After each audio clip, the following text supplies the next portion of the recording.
Bangladesh premier লিগের আগামী আসরে অংশগ্রহণকারী দলগুলোর তালিকা আনুষ্ঠানিকভাবে ঘোষণা করেছে বিপিএল গভর্নিং কাউন্সিল।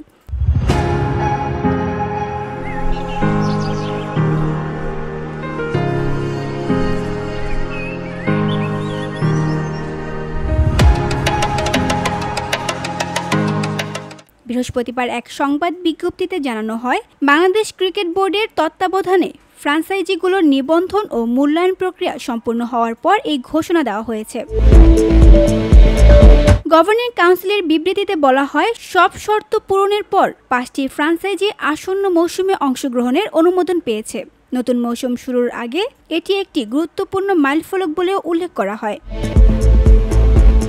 অনুমোদন পাওয়া ফ্র্যাঞ্চাইজিগুলো হলো Dhaka Capitals, Rangpur Riders, Rajshahi Warriors এবং Chittagong Royals.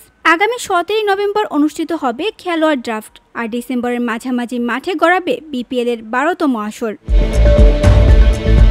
VOD Bangla news desk.